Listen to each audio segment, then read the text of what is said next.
사랑하는 파리장로교회 성경공부 팀원 성도 여러분, 한 주간도 평안하시고 건강하시고 안녕하셨습니까? 오늘은 로마서 7장의 마지막 부분인데요. 긴 여정을 잘 달려오셨습니다. 마무리하면서 2주에 걸쳐서 한번 정리해 보려고 하는데요. 오늘은 경계에 있는 사람이라고 하는 제목을 가지고 로마서 7장 13절에서 25절 말씀을 다시 한번 공부해 봅니다. 그런데 이 경계에 있는 사람이라고 하는 이 말 자체가 성경에 나와 있지 않은 단어이고요. 성경에는 하나님 나라에서 멀지 않도다 이런 표현은 나오지만 그러다 보니까 이게 낯설 수가 있습니다. 그리고 낯설기 때문에 이 제목이 어색하고 또 혹은 공부 내용이 어색할 수도 있습니다. 저도 충분히 이해하는 부분이고요. 그래서 그 부분이 좀 어색하고 어렵다면은 이렇게 정리를 하면 좋을 것 같습니다. 앞서 공부하면서 말씀드려왔던 것처럼 오늘 로마서 7장 13절 이하의 이 사람은 자신의 노력으로 완전함에 이르려고 하는 사람의 모습을 보여주고 있다. 그리고 이 사람은 지금 중생한 사람, 거듭난 사람, 그리스도인을 묘사하고 있는 것이 아니다.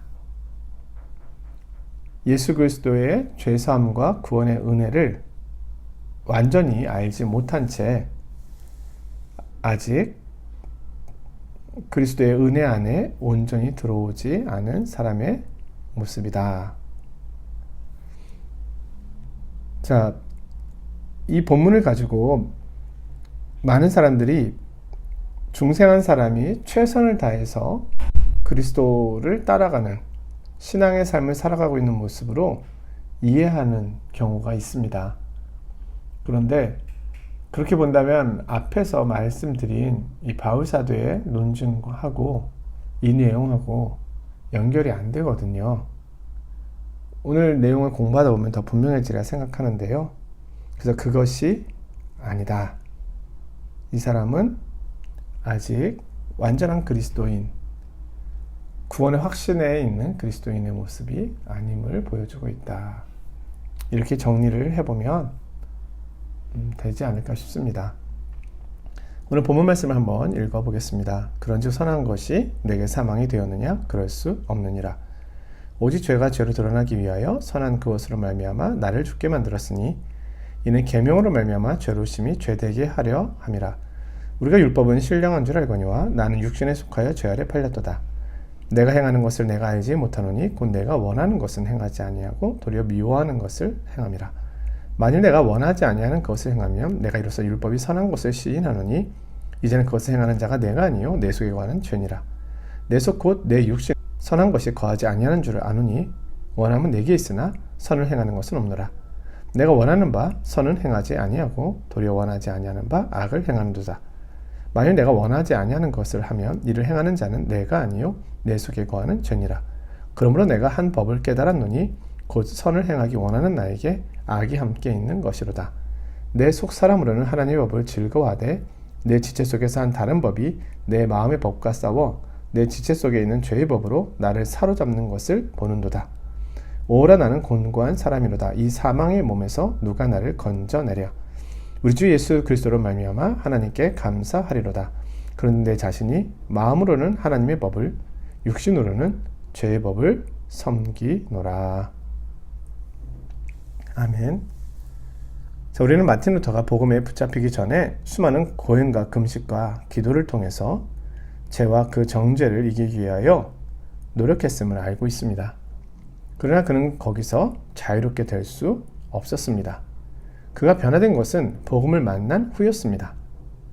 복음에 붙잡히기 전에 그는 경계에 있는 사람이었다고 말할 수 있습니다. 자, 로마서 7장에 곤고한 이 사람은 중생한 그리스도인입니까? 아닙니까? 이 내용이 나름대로 최선을 다할 당시의 바울의 체험을 묘사하고 있다고 이야기하는 사람도 있는데요. 과연 그런 것입니까? 우리는 로마서의 다른 글과 바울 사도의 다른 서신들을 살펴보므로 이 내용을 한 번 더 정리해 보아야 하겠습니다. 먼저는 로마서 안에 있는 다른 구절들입니다. 그러므로 우리가 믿음으로 의롭다 하심을 받았으니 우리 주 예수 그리스도로 말미암아 하나님과 화평을 누리자. 또한 그로 말미암아 우리가 믿음으로 서 있는 이 은혜에 들어감을 얻었으며 하나님의 영광을 바라고 즐거워하느니라. 로마서 5장 1, 2절 말씀. 아멘. 자, 이것이 우리의 변화된 신분입니다. 또한 로마서 5장 12절에서 21절 사이에서는 은혜의 왕노릇을 강조하고 있습니다. 함께 공부해 왔죠? 비록 죄가 넘쳤지만 은혜는 더욱더 넘쳤습니다. 승리와 확실성을 말하였습니다. 이것이 바울 사도가 전하는 중심적인 메시지입니다. 그렇죠? 그래야 이것이 기쁜 소식, 복음 아니겠습니까? 그런데 오라 나는 공고한 사람이로다. 이 사망의 몸에서 누가 나를 건져내랴 라고 부르짖는 것과 이 내용은 조화를 이룰 수가 없습니다. 이 두 가지를 한 사람에게 적용시키는 것은 무리가 있다는 겁니다. 6장 1, 2절에서 은혜를 더하게 하려고 죄에 거하겠느냐라는 질문에 대하여 그럴 수 없느니라. 죄에 대하여 죽은 우리가 어찌 그 가운데 더 살리요? 라고 말합니다. 그러나 여기 7장에 있는 사람은 자기 지체 속에 있는 죄의 법 아래로 사로잡힘을 당하고 있는 사람입니다. 그러나 6장 2절에서 바울은 그리스도인에게는 이런 일이 일어나는 것이 불가능하다고 말하고 있습니다. 죄에 대하여 죽었기 때문에 그는 더 이상 죄 가운데 거할 수 없다는 겁니다. 6절에서도 말씀합니다. 우리가 알거니와 우리의 옛사람이 예수와 함께 십자가에 못 박힌 것은 죄의 몸이 죽어 다시는 우리가 죄에게 종노릇하지 아니하려 함이니. 이것이 바로 구원 전체의 목적이요 바울이 구원을 기뻐하는 이유입니다. 11절에서 이와 같이 너희도 너희 자신을 죄에 대하여는 죽은 자요 그리스도 예수 안에서 하나님께 대하여는 살아있는 자로 여길지어다 라고 말씀하고 있습니다. 7장에서 이 사람을 중생한 사람으로 본다면 12절에서 13절의 권면들은 무의미해지는 겁니다. 그러므로 너희는 죄가 너희 죽을 몸을 지배하지 못하게 하여 몸의 사육에 순종하지 말고 또한 너희 지체를 불의의 무기로 죄에게 내주지 말고.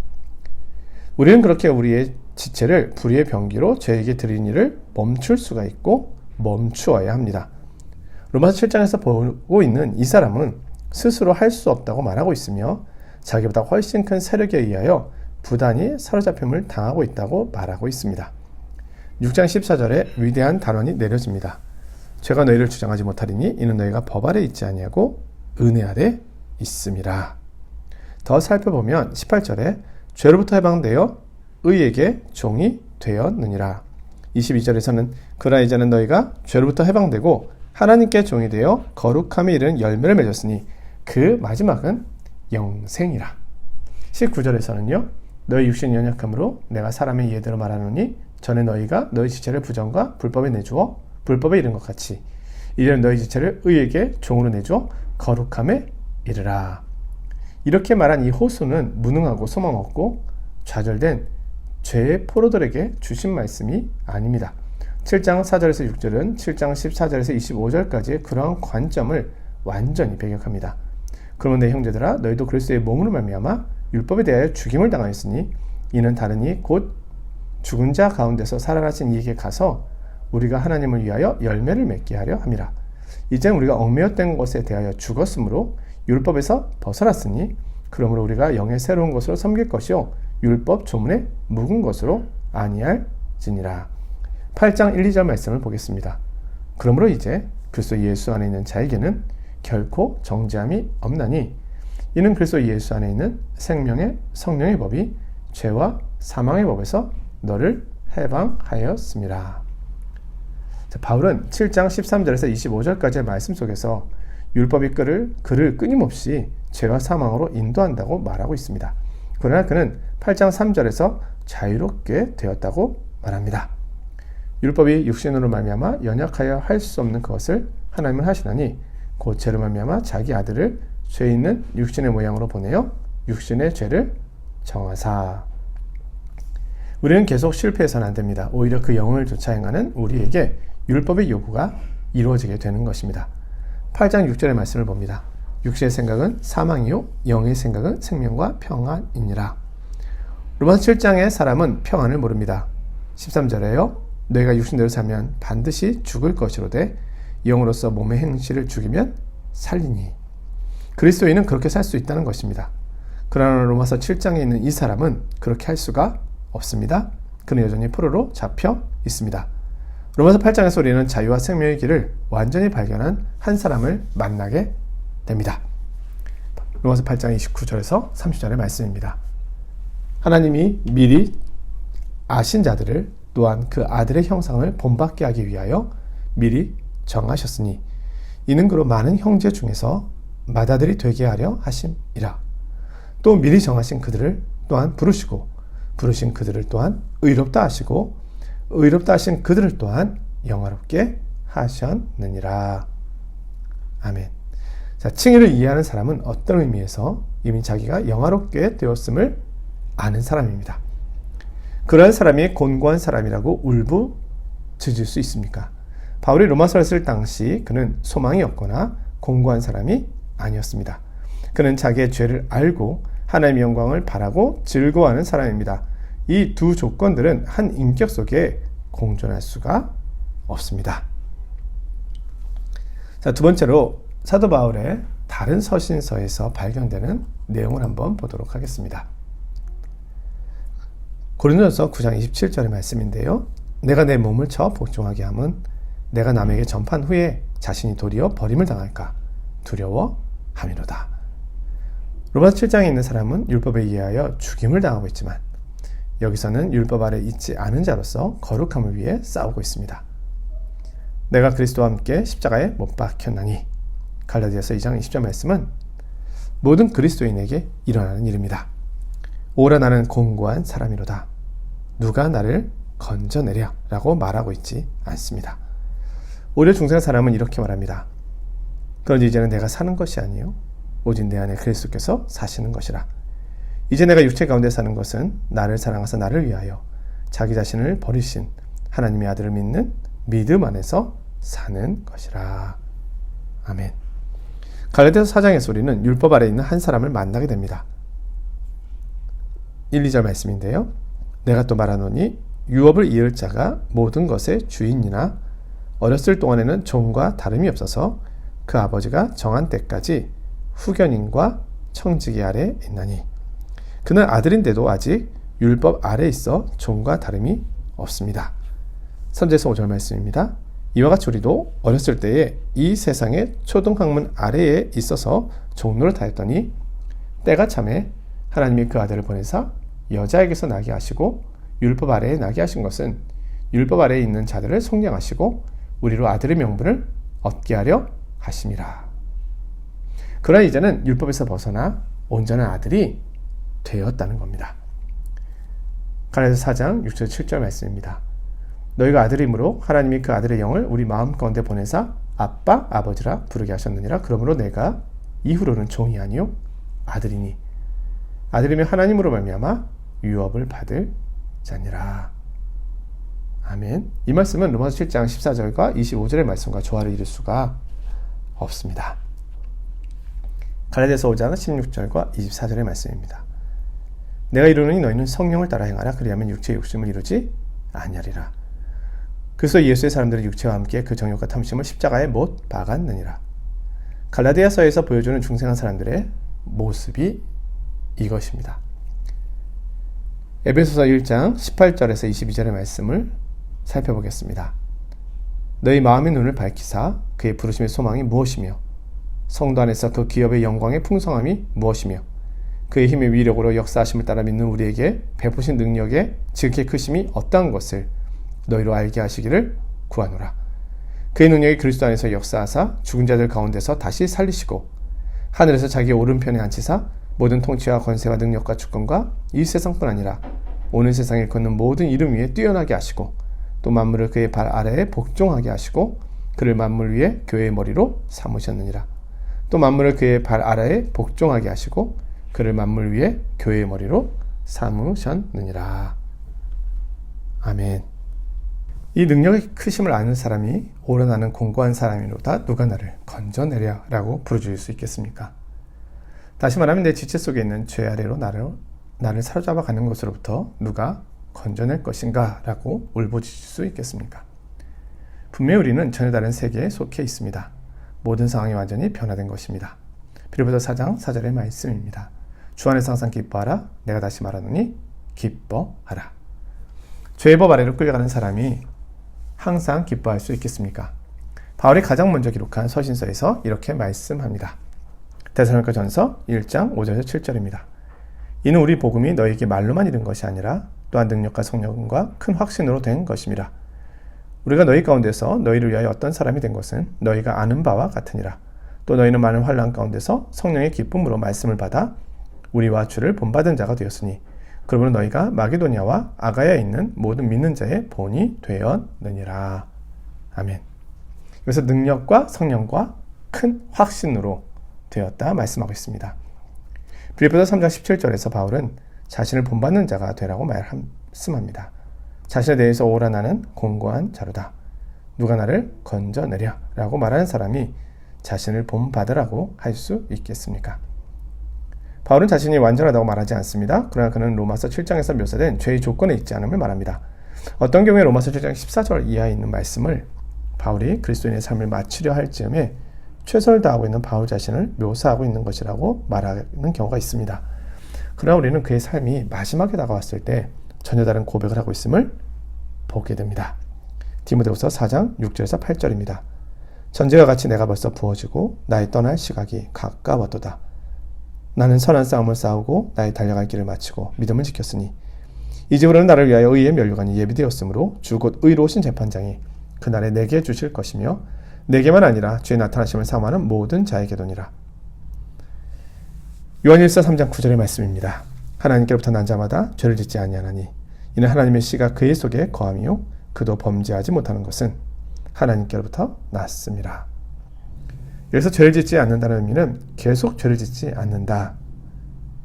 동일한 죄에 계속 머물러 있지 않는다는 의미입니다. 요한일서 3장 21절입니다. 사랑하는 자들아 만일 우리 마음이 우리를 책망할 것이 없으면 하나님 앞에서 담대함을 얻고. 그러나 로마서 7장의 사람은 계속해서 책망을 받고 있는 사람입니다. 요한일서 5장 18절입니다. 하나님께로부터 난 자는 다 범죄하지 아니하는 줄을 우리가 아노라. 하나님께로부터 나신 자가 그를 지키심에 악한 자가 그를 만지지도 못하느니라. 아멘. 베드로서 1장 4절입니다. 이로써 그 보배로 지극히 큰 약속을 우리에게 주사 이 약속으로 말미암아 너희가 정욕 때문에 세상에서 썩어질 것을 피하여 신성한 성품에 참여하는 자가 되게 하려 하셨느니라. 아멘. 베드로서 1장 10절에서 11절입니다. 그러므로 형제들아 더욱 힘써 너희 부르심과 택하심을 굳게 하라. 너희가 이것을 행한즉 언제든지 실족하지 아니하리라. 이같이 하면 우리 주 곧 구주 예수 그리스도의 영원한 나라에 들어감을 넉넉히 너희에게 주시리라. 아멘. 이것이 그리스도인 중생한 사람에 대한 묘사입니다. 마태복음 11장 28절에서 우리 주님께서는 말씀하셨습니다. 수고하고 무거운 짐진 자들아 다 내게로 오라. 내가 너희를 쉬게 하리라. 주님은 오라 나는 공고한 자로다.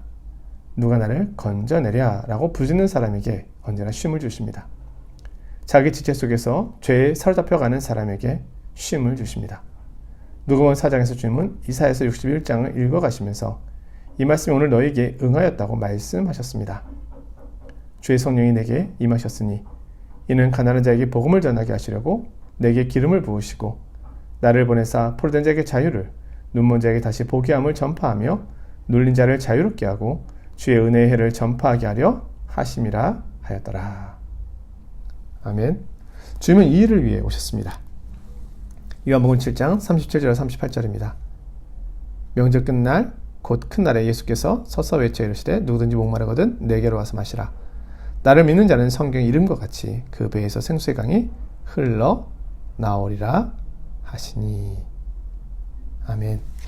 그리스도인은 자신을 넘어서서 다른 사람에게 축복의 강물을 흘려 보낼 수 있는 사람입니다. 요한복음 8장 34절에서 36절의 말씀입니다. 예수께서 대답하시되 진실로 진실로 너희에게 이르노니 죄를 범하는 자마다 죄의 종이라. 종은 영원히 집에 거하지 못하되 아들은 영원히 거하나니 그러므로 아들이 너희를 자유롭게 하면 너희가 참으로 자유로우리라. 아멘. 요한복음 10장 9절 10절입니다. 내가 문이니 누구든지 나로 말미암아 들어가면 구원을 받고 또는 들어가며 나오며 꼴을 얻으리라.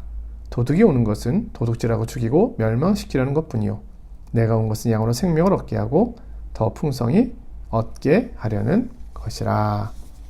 아멘.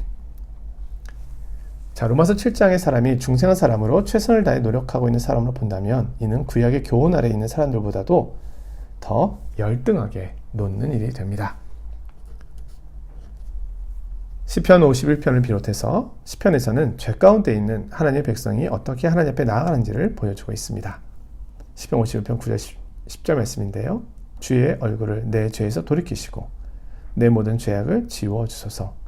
하나님의 내 속에 정한 마음을 창조하시고 내 안에 정직한 영을 새롭게 하소서. 또 로마서 7장이 중생한 사람에 대한 언급을 해석된다면 성화교리와 충돌합니다. 이것은 그리스도인이 믿음의 삶에서 자라갈수록 자기 속에 있는 죄를 더 깨닫게 되고 결국 그가 도달한 최고 지점은 비참함이 된다는 말이 됩니다. 그렇다면 은혜 안에서와 주를 아는 지식에서 자라나는 일은 어디에서 찾을 수 있겠습니까? 점점 더 거룩하게 되는 일이 가능은 하겠습니까? 결론적으로 로마서 7장을 이해하는 단서는 여기에 성령과 내재하신 그리스도가 언급되지 않고 있음을 주목하는 것입니다. 로마서 7장의 사람을 그리스도인이라고 말하지 않는 이유가 여기 있습니다. 7장의 사람은 삶의 일부분이 아니라 자신의 전부를 말하고 있습니다. 7장의 사람이 8장에 있는 모든 것을 알면서도 누가 나를 건져내랴 라고 말하는 것은 이치에 맞지 않습니다. 8장에 있는 사람이 나는 육신에 속하여 죄 아래 팔렸도다 라고 말할 수는 없습니다. 물론 그리스도인은 완전하지 않습니다. 그럼에도 불구하고 나는 공고한 사람이다. 누가 나를 건져내랴 라고 말하지는 않습니다. 요한일서 1장 9절입니다. 만일 우리가 우리 죄를 자백하면 그는 미쁘시고 우리로 오사 우리 죄를 사하시며 우리를 모든 불의에서 깨끗하게 하실 것이요. 요한일서 2장 1절에서 2절입니다. 나의 자녀들아 내가 이것을 너희에게 쓰면 너희로 죄를 범하지 않게 하려 함이라. 만일 누가 죄를 범하여도 아버지 앞에서 우리에게 대언자가 있으니 곧 의로우신 예수 그리스도시라. 그는 우리 죄를 위한 화목제물이니 우리만 위할 뿐 아니요 온 세상의 죄를 위하심이라. 그리스도인은 이런 식으로 말합니다. 그는 결코 절망적으로 울부짖지 않습니다. 그리스도인은 죄와 싸우는 사람입니다. 6장에서 그 문제를 다루었습니다. 그러나 7장에서는 그 문제를 다루지 않습니다. 6장에 나타난 사람은 구원을 확신할 수 있는 사람입니다. 그는 절망이 있지 않습니다. 그리스도인은 더 이상 죄의 노예가 아닙니다. 죄가 그리스도인을 괴롭히고 때때로 실족시키기도 합니다. 그러나 그로 하여금 절망에 빠지게 할 수는 없습니다. 그는 결코 율법 아래로 돌아가지 않습니다. 소망 없는 것처럼 느끼지도 않습니다. 저는 로마서 7장에서 말한 사람이 온전히 중생한 사람이 아님을 역설함과 동시에 그리스도인은 그런 식으로 말해서는 안 됨을 주장합니다. 마틴 로지누스 목사의 말입니다. 지금까지 바울은 우리가 의롭다 하심을 받았으면 우리는 그리스도 안에 있고 그리스도와 결혼하였으며 더 이상 율법 아래 있지 않다고 말했습니다. 그리스도의 권능이 우리 안에서 역사하고 있습니다. 바울의 관심은 자신의 체험이 아니라 율법의 원리를 말하는 데 있습니다. 바울은 율법이 우리를 어떤 방편에서도 구원할 수도 의롭다함을 받게 할 수도 거룩하게 할 수도 없음을 보여주는 데 관심이 있습니다. 율법이 신령하지만 율법이 육신 안에 있는 사람을 구원할 수는 없는 것입니다. 결론입니다. 그는 누구인가? 바울은 깊은 죄책감을 체험하고 성령으로 말미암아 율법의 거룩함을 알게 된 사람을 묘사하고 있습니다. 그는 율법을 자기 힘으로 지키려고 노력하고는 있지만 자기가 그렇게 할 수 없음을 깨닫고 있습니다. 그는 정죄받았다고 느끼고 죄책감 아래에 있습니다. 그는 복음에 관한 진리와 주 예수 그리스도 안에서 그로 말미암은 구원에 관한 진리를 알지도 이해하지도 못합니다. 그는 그리스도인이 되려는 상황 속에 있는 사람입니다. 진리된 이해가 부족한 미숙한 그리스도인이 아닙니다. 위대한 성도들의 전기를 읽어보면 우리는 이 사실들을 알 수 있습니다. 그들은 갑자기 성령님에 의해 죄를 깨닫게 되고 죄책감에 빠집니다. 그들은 율법의 의미를 알게 되었습니다. 하나님의 심판에 대해서도 알게 되었습니다. 그들은 스스로 올바르게 살려고 노력하지만 그렇게 할 수가 없습니다. 그 후 성령님을 통하여 그들은 그리스도와 그의 온전한 구원에 관한 진리를 깨닫고 평화와 기쁨과 평안과 행복을 느끼게 됩니다. 그들은 얼마 동안 중생하지 않은 것도 아니고 중생한 것도 아닌 경계의 사람으로 있었습니다. 그는 죄와 사망의 법 아래 있었습니다. 7절에서 마지막 절까지의 말씀은 율법에 대한 우리의 난제를 다루고 있습니다. 육신의 연약함으로 말미암아 율법이 할 수 없었던 것을 명확하고 극적인 방식으로 보여주는 말씀입니다. 그리스도인은 이렇게까지 우리를 매었던 율법에서 벗어났으며 의문에 묵은 것이 아니라 영의 새로운 것으로 하나님을 섬기게 된 것입니다. 8장에서는 그리스도 예수 안에 있는 중생한 사람으로서의 자기 체험을 보게 될 것입니다. 그리스도 예수 안에 있는 중생한 사람은 죄와 사망의 법에서 해방된 사람이며 전에는 육신의 연약함 때문에 할 수 없었던 일을 이제는 할 수 있는 사람임을 보여줍니다. 7장의 내용이 중생한 사람의 모습이 아님에 하나님께 감사를 드립니다. 7장까지 공부하고 오시느라 많이 수고하셨습니다. 결국 7장에서 말하는 핵심은 이것입니다. 7장에서 말씀하고 있는 이 공고한 사람은 그리스도인의 모습이 아니라는 겁니다. 그리스도인은 곤고하지 않습니다.